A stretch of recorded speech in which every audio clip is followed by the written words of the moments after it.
Hello everyone, my name is Lowko and welcome back to a much requested match of StarCraft 2. Today it's time for a Protoss versus Zerg submitted by the man, the myth, the legend. The red Protoss player here in the bottom left hand corner of Everdream. He goes by the name of Florencio. His opponent in the opposite corner with the blue Zerg drones. Sending out one of them. This is not gonna be a hatchery. I guess it's just a drone scout. People do that. Anyways, playing here with the blue Zerg drones, we're looking inside of the main base of Lemonio. I don't know. Lemonio? One of the two.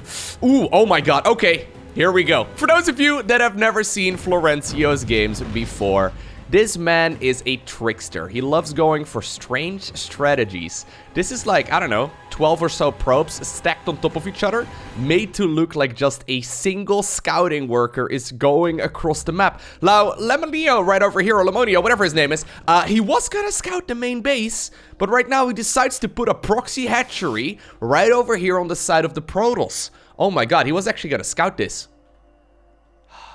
He is going to be able to follow this up eventually. There we go, with a spawning pool. If he was going to go hatch gas pool or something like that, that would be GG right then and there. But anyways, here we go. The worker rush has arrived. How does you? There you go. Lemonio asks, how does you? Maybe he was going to ask a question on how he's doing. How do you stack up the workers? I don't think he noticed, because he asked that question before. Maybe he did. Maybe he saw the really thick laser beam and then realized that something was not quite right. Well, regardless, we do now see 3 of those workers already getting picked off. Ugh. The probe tasers, man. They're always looking to get some kills. This drone is gonna... Oh, there we go. It is gonna be picked off as well. That's 4 workers going down. However, remember that hatchery over here. I guess that these drones may very well be able to start mining over here if they absolutely want to. He does still have... only a couple of minerals in the bank. If he could actually return some of these minerals to a hatchery, he could go ahead and produce 2 sets of Zerglings here, which I think is what he's gonna need. Hatchery does finish up. This was spotted here by Florencio.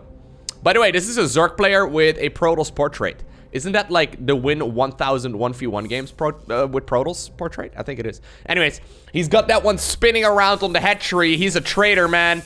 Get him, Florencio. He used to be a Protoss player like you. And then apparently he turned himself into the swarm. Disgusting. Now, obviously, while this is all going on, right?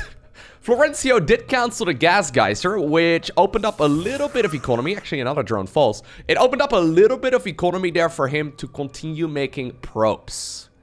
So this is just your regular, you know, good old start of a game when it comes to Florencio matches.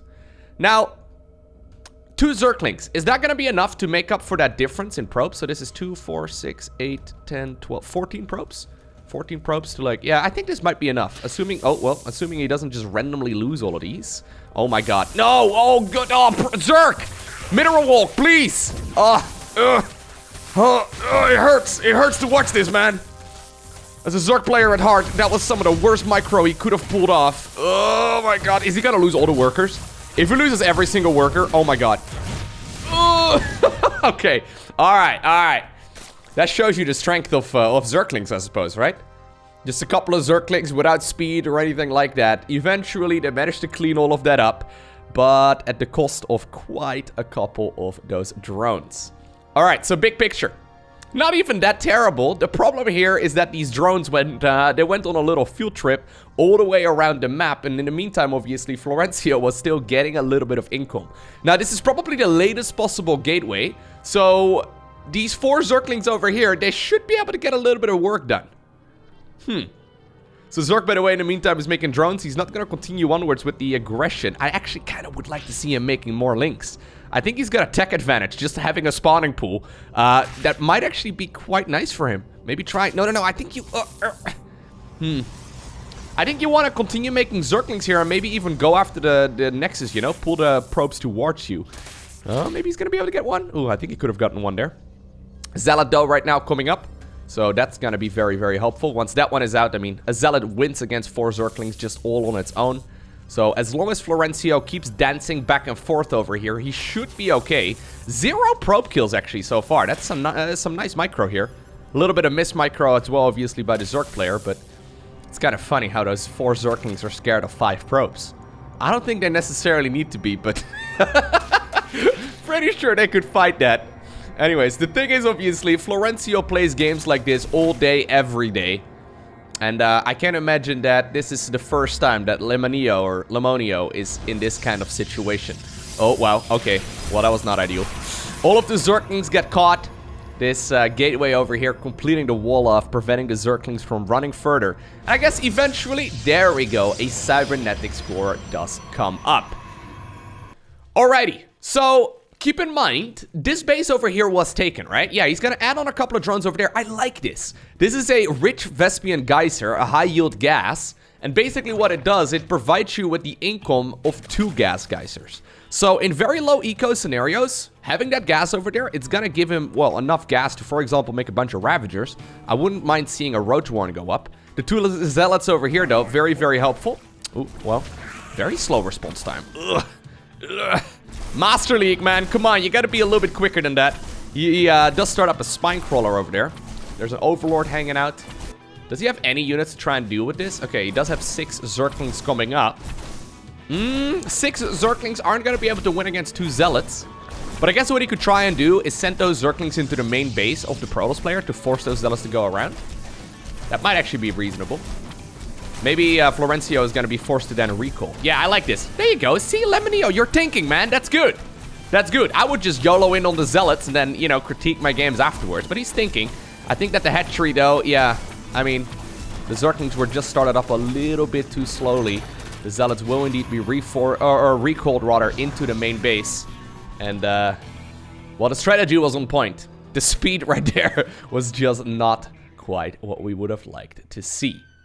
All right, so economy-wise, or economically speaking rather, this is a good scenario right now for Florencio. The problem is, he doesn't really have a whole lot of tech. He's going for a Twilight Council right now. Adepts, I mean, Zealots, yeah, they're not great against Roaches. So I would love to see a little Roach push. The problem is right now, there's no gas. Like, absolutely no gas at all. There's a huge supply block as well. What are you even doing? Okay, he does start up another hatchery. Maybe eventually he's going to be able to get some Roaches in. It's going to take a while until Florencio is actually going to get the tech out to get something properly done. A Stargate is coming up as well, which I like quite a bit better. I mean, when you think about what the Zerg could be going for right now, right? If you're the Protoss player here, they'll probably go for either like a quick lair, an expansion, or they will go for a Roach Ravager push. And I think expansions and Roach Ravager pushes are probably the most common options. I think going for a Stargate, it's a good counter to both of those kinds of things, right? I guess you could try and go like, I don't know, Dark Shrine as well, but Dark Shrine is a little bit easier to counter. That Spine Crawler, by the way, that was built here on the edge of Creep, apparently has decided to pick up and go back home. Fun fact, Spine Crawlers, they do bleed to death when they're off Creep and burrowed. However, when you unburrow them, they stop taking damage. It's one of the top 10 things that science can't quite explain. Anyways, this is already an absolutely ridiculous game, though. Those 2 Adepts, by the way, and the Zealots, they bypassed the base. They didn't see that. They didn't notice that there was a new expansion up and running. Spine Crawler actually is going to be super helpful here. Oh my god, that's the hero Spine Crawler. I love that. That one was built on the other side of the map and then walked all the way over here. Okay, a couple Roaches are starting up. Gas finally being acquired.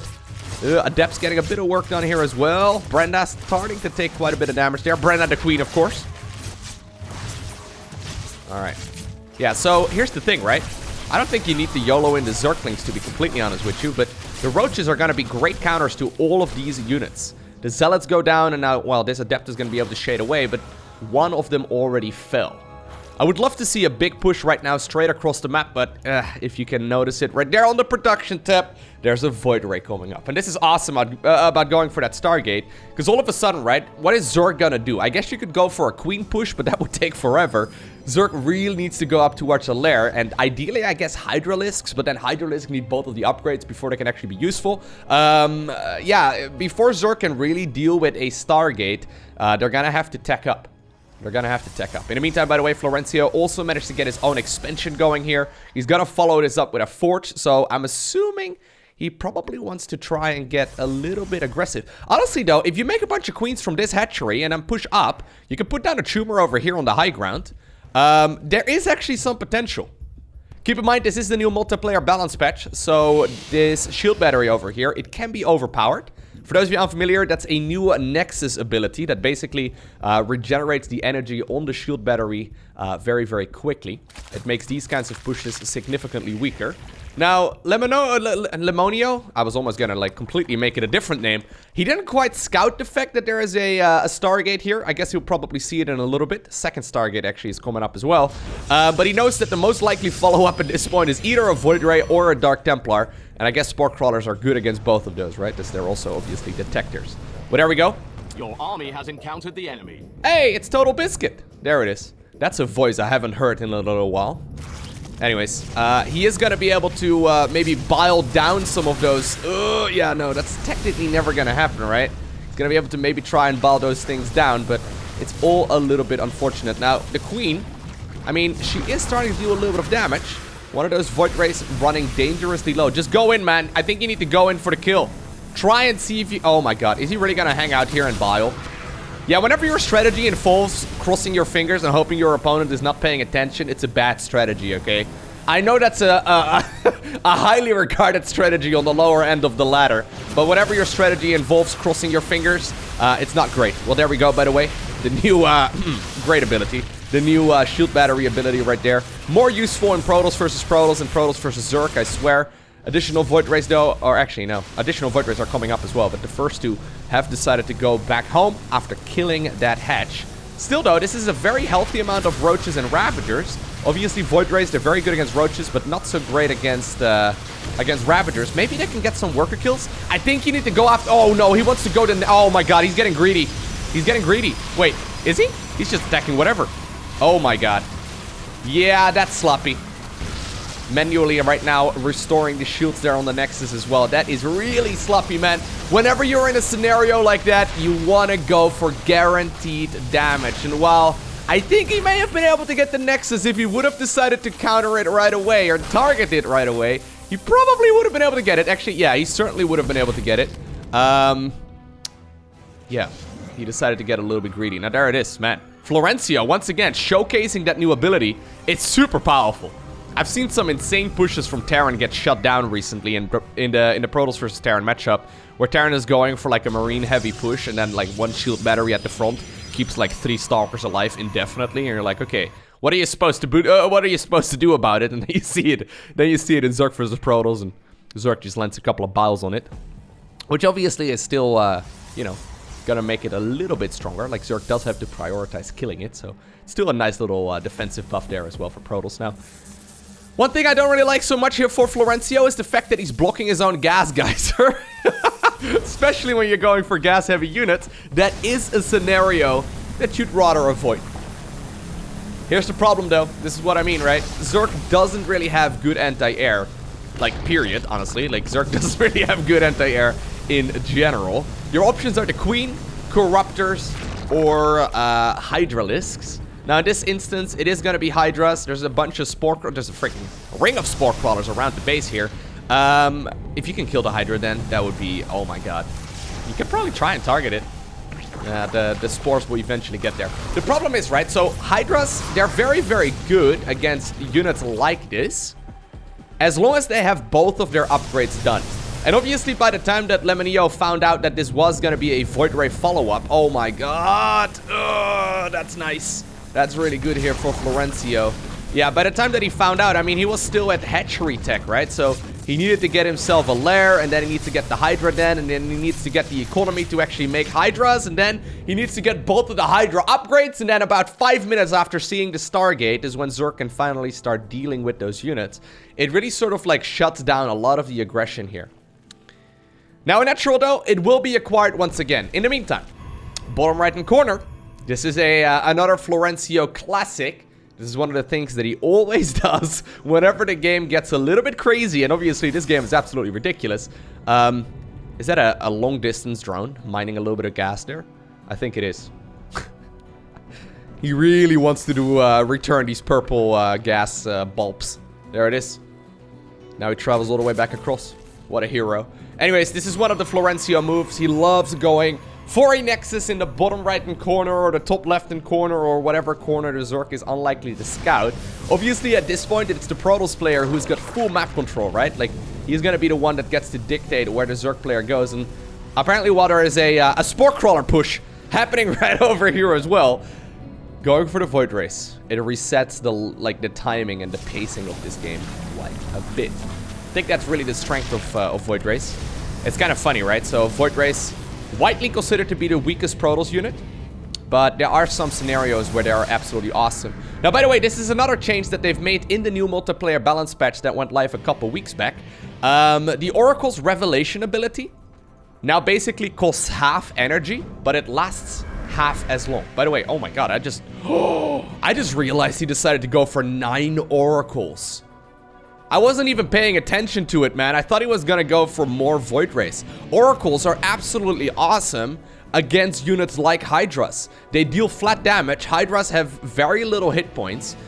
Now, there's this weird dynamic, right, where Zerg right now thinks they're safe with 2 Spore Crawlers and then also a bunch of Hydras, because those Void Rays cannot really do very much. These Oracles might just be able to zap through everything. Here we go! They're gonna be able to target fire down literally everything within seconds. The Hydras are gone. The Queen gets picked up. Actually, no, it doesn't. Is he gonna try? Oh my god, he tried target firing down. Oh my god, Florencio. He tried target firing down the hatchery. Not quite gonna happen. Maybe he went in there a little bit too greedily. I think there was a little bit of potential there, but a bit of miss micro right there by Florencio. Anyways, what I was trying to say about the Oracles is that the Revelation ability, like I said, it now costs half energy, but Revelation itself lasts half as long. I really like that change. It basically allows the Oracles to be used to clean up creep like that, right? In the past, that would cost you twice as much energy. They're gonna have a bit of an easier time. Okay, now, this is a bit of an awkward spot, though, to be in right now if you are Florencio, because this is an army that just absolutely melts to large numbers of Hydralisks.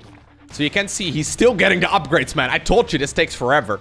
He's going to be able to get the upgrades. He's getting himself the +1 missile upgrade there in the Evo chamber as well. Does he already have the ranged upgrade? He does. If you just have a lot of Hydras, you can just sort of kill all of this Protoss army because it doesn't have a lot of, like, meat to it, right? Now, this is still an awful lot of Oracles, though. I mean, if you can cancel the Zerg's 3rd base, that would be super helpful. Okay, here come the Hydras. I think that they actually are already gonna be enough. Oh my god. Is he gonna bait them? Oh my god, he's the master at baiting! Wait, no, that's not what I meant. He does manage to shut down a couple of those Hydralisks, and that's the moment where apparently the Oracles swoop in. That's pretty much all of the anti-air of the Zerg player gone right now. 10 additional Hydras are coming up. You can notice here, this is really the moment where that Zerg gets additional production going and where they're gonna have an easier time. But these Hydras, man, they were in stasis for a little while, and then they died. Ugh. Ooh, you see their little, like, I don't know. What's that wiggle, man? What's that wiggle? It's terrifying is what it is. Still, though, I mean, if Zerg, hypothetically speaking, manages to max out, and Protoss manages to, like, max out on an army like that as well, Zerg would just, yeah, deal so much damage, it wouldn't even be funny. Especially if it's Void Ray heavy. The counter to Void Rays, generally speaking, is indeed Hydras. You can't really go for Corruptors, obviously. I mean, Corruptors, like, you'd have to really overpower them. In these low eco scenarios, it's just not a good idea. The Hydras are really helpful. It's just, yeah, I'm not sure, man. These are Zealots with charge. You have nothing to thank right now for these Hydras. Florencio playing quite a bit more aggressive, actually, here in the mid-game than we usually see him do. He decides to jump in with the Oracles. Now, you can see a lot of them. I mean, they are low on energy. That's, I guess, where the Void Rays come in, but the Zealots, they still remain. GG is cold, and just like that, another ridiculous game of StarCraft 2 was won by Florencio. I hope you enjoyed watching this. If you did, hit that like button down below. If you want to see more, let me know down below in the comment section. And obviously, hit that subscribe button so you get notified as soon as future StarCraft 2 videos go live. A special shout out, of course, to Florencio right there for sending me this crazy game. I always enjoy watching what this man comes up with. I mean, these are very unconventional games of StarCraft 2, and we generally speaking don't really see them at the pro level, but I'm glad to see that it's still viable. Up to, like, I don't know, maybe like 5k MMR or so, which is, yeah, pretty sick. That's right below Grandmaster League. It's pretty awesome. Anyways, I hope to see you once again in the next one. Like I said, hit subscribe if you haven't already. But for now, I want to thank you for watching. Have an amazing day. Don't forget to smile. And I'll see you once again in the next one.